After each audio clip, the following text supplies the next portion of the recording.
Hello, everyone. Welcome back to the Aaron Spangler Show. I know it's been a while, but here we are again.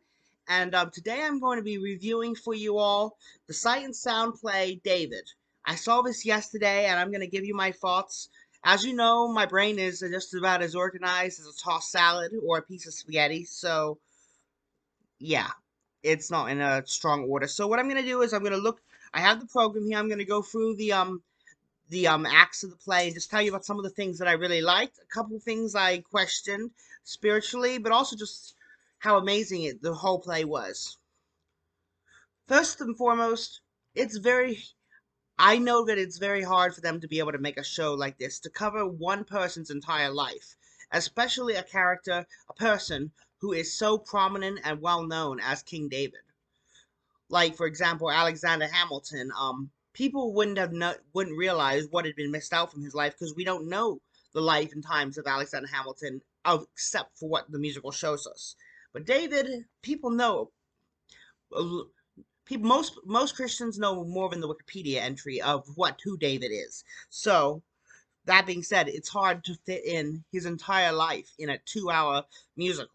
And so, spoiler alert, they did not fit in his entire life, but they hit the highlights. Were there areas that I would have liked them to have hit more? Yes. Are there areas that they that didn't need to be added? I can understand why some things went in it, but okay, let's get started. So the prologue starts, and this is powerful, such a powerful scene, but the prologue starts with Samuel, the prophet of Israel, in the middle of a whole crowd of people yelling for him to give them a king. And he's telling them that God does not want them to have a king. And they're just begging. He's like, this is not going to go well, but since you asked for it, you will get one. And like the scene is just so powerful.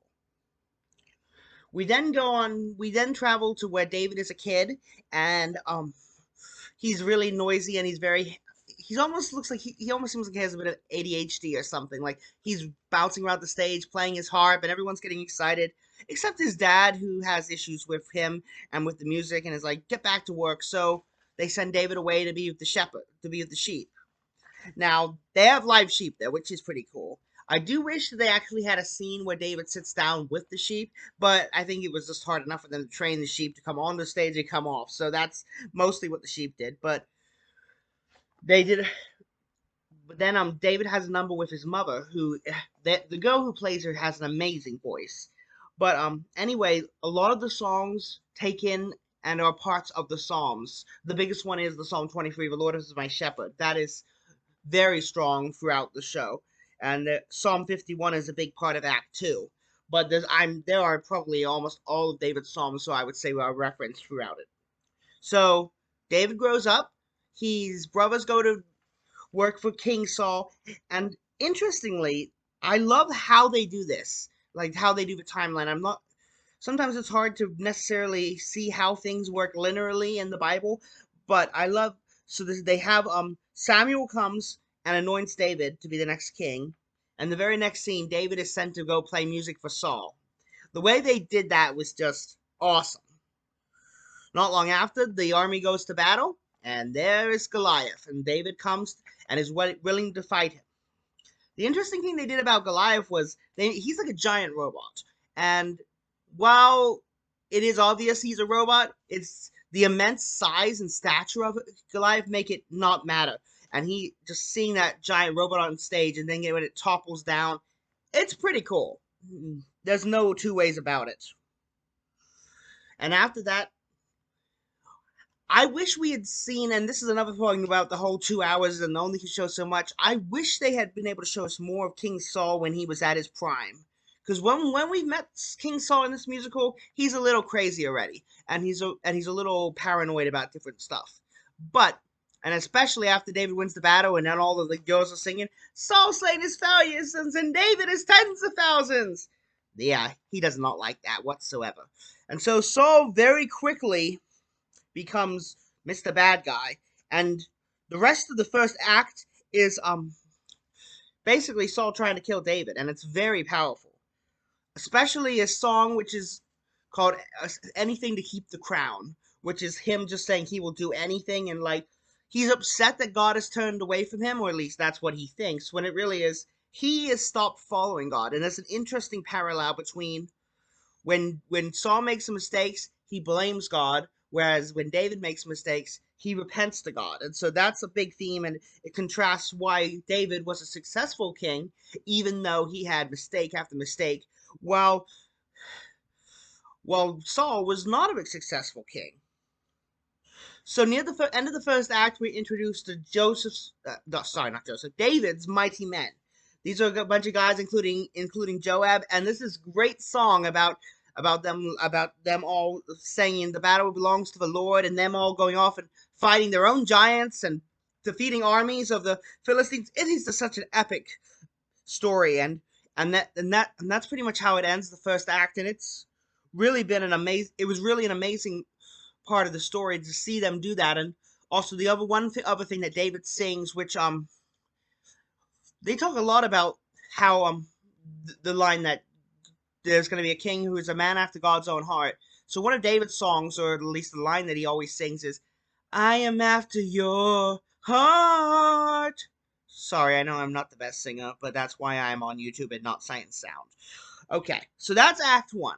Act 2, and it's very it's like I almost wish I'd only seen for Act 1, because David is still a good guy. He hasn't done anything wrong. He's leading his people. He isn't king of Israel yet, but he's got a good group of men with him, and he's survived Saul. He seems like a good guy. He's a good guy. But we all know what happens. And that's the hard thing about historical and biblical shows. You know what's going to happen. So when we come into the second act, it starts off, everything's all good at the beginning. David's with his mighty men, and the people are growing. And then they find out that Saul and Jonathan have been killed. David takes this very hard, as he loved Saul and Jonathan, despite all of the issues that he had with King Saul. And there is a little bit of the Jonathan and David's being true brothers and all that, but honestly, they could have focused on that a little bit more. But there was so much going on that became like a B, C, a D storyline at best. Okay, so David becomes king, and then very easily you see all the pressures that are mounting on David, that keeps going out to war. And they do this well, because they show him going out to war, and you see this map on the back, and has Israel. But as they take places, the amount of Israel grows and grows. And so you see that David's keep getting pressured, and to do more and more, and his family feels neglected. And so he's got a lot on his plate. And it's interesting, they do the scene where he dances, and his wife gets embarrassed about him. But I'd always felt, from the way that I read that Bible story, that he sort of had nothing more to do with her. But this the play made it sort of seem like she was still his number one wife, as she was still around in the rest of the play. She kept trying to get him to take care of his family and stuff, which was interesting, but it's okay. But then we come to the part where I almost didn't want to be there for, because it's hard.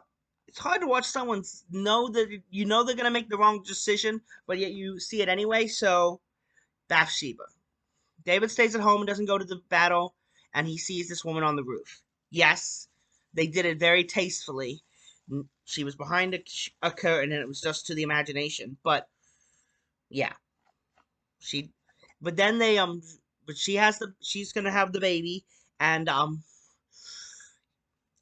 so David tries to get Uriah to come home and to trick him, but Uriah is, and this makes it all the harder, because Uriah is shown to be such an honorable man, and so he would not even think about going home to be with his wife when there's all this trouble happening out on the battlefield. And so because of that, David has Uriah killed, and man, that is a hard scene to watch. And then David gets confronted by the prophet Nathan, who tells him that what he had done that was wrong.